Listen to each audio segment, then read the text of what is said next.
परिमाण क्या है, इकाई, काफ़ी लोग इसमें ज़्यादा परेशान रहते हैं। तो आज का जो वीडियो हमारा रहेगा फिजिकल क्वांटिटी के बारे में रहेगा।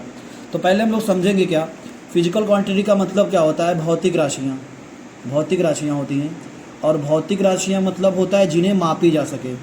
और आपको पता होना चाहिए भौतिक राशियों को मापने के लिए आपको पता होना चाहिए कि एक इकाई होता है और एक परिमाण होता है। तो परिमाण का मतलब क्या होता है पहले समझ लेते हैं। फॉर एग्जांपल जैसे आपका आ गया वेट, मान लीजिए आपका मास है 5 किलोग्राम। कितना है? 5 किलोग्राम। तो इसका मतलब 5 आपका क्या हो गया, ये परिमाण हो गया जिसको बोलते हैं मैग्नीट्यूड, और जो किलोग्राम आया इसकी इकाई। तो इसी प्रकार भौतिक राशियों की जो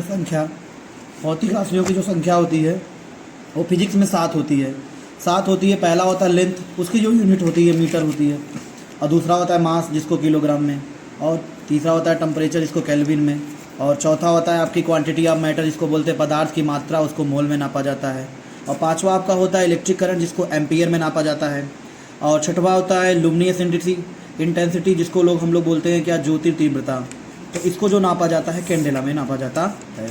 और सबको पता है कि जो समय होता है, समय बहुत इंपॉर्टेंट होता है, और रेट भी बोला जाता है फिजिक्स में, इसको सेकंड में नापा जाता है।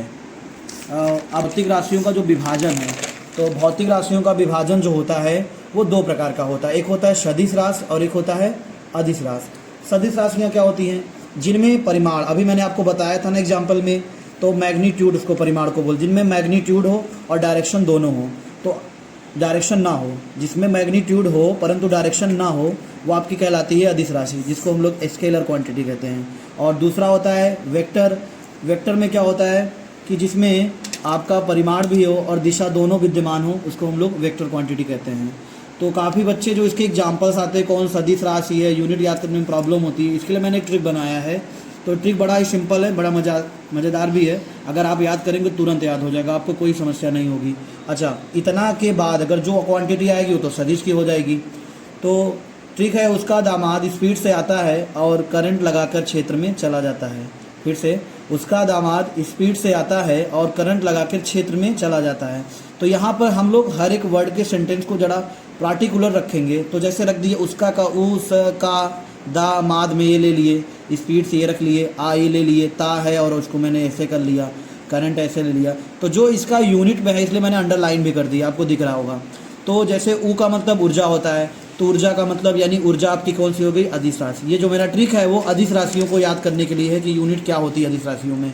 तो ऊर्जा हो गया, समय हो गया, कार्य हो गया, दाब हो गया, मास हो गया, स्पीड चाल हो गया, स्पीड मतलब चाल होता है, आ मतलब आयतन हो गया, ता मतलब तापमान हो गया, और करंट मतलब इलेक्ट्रिक करंट है। इलेक्ट्रिक करंट का मात्रक आपको पता है, मैंने पढ़ाया था, एम्पियर होता है। और लगा मतलब लंबाई में आपकी सारी चीज़ें आ जाएंगी, चाहे वो चौड़ाई की हो, चाहे ऊंचाई की हो, चाहे डेप्थ की हो, चाहे हाइट की हो। और क्षेत्र मतलब क्षेत्रफल में हो जाए, बाकी का सिलेबस हो गया। तो आशा करता हूँ आपको समझ में आया होगा। ट्रिक बड़ा सिंपल सा है, उसका दामाद स्पीड से आता है और करंट लगा कर क्षेत्र में चला जाता है। अच्छा, वेक्टर वाली राशि को समझने का सीधा है, जहाँ पे डायरेक्शन देती है। तो एक मैं आपको ट्रिक बताऊंगा, जहाँ पर डिस्प्लेसमेंट आ जाए, जहाँ पर डिस्प्लेसमेंट अर्थात विस्थापन अटैच हो, ध्यान दीजिएगा, क्योंकि डिस्प्लेसमेंट जो होता है उसमें डायरेक्शन की जरूरी पड़ती है। आपको डिस्प्लेसमेंट की परिभाषा भी पता होगी, वहाँ न्यूनतम से न्यूनतम दूरी, प्रारंभिक और अंतिम बिंदु के बीच की दूरी। फॉर एग्जाम्पल अगर इसको मैंने एक रेक्टेंगुलर शेप बनाया, तो जैसे कि यहाँ पे लड़का है और एक लड़का यहाँ पहुँच गया, अब उसकी पुष्टि, तो इनके बीच की दूरी ऐसे ना होकर सीधे मैक्सिमम यानी मिनिमम भी होगी। तो डिस्प्लेसमेंट की डिफिनेशन तो आपको पता ही होगी। तो जहाँ पर डिस्प्लेसमेंट घुस जाए, क्योंकि डिस्प्लेसमेंट में आपको परिमाण दिशा दोनों देखनी पड़ती है। तो जैसे आपको पता है डिस्प्लेसमेंट कहाँ होता है, वेलोसिटी का आपको अगर परिभाषा याद होगा तो जो होता है वेग बराबर होता है डिस्प्लेसमेंट अपान टाइम होता है।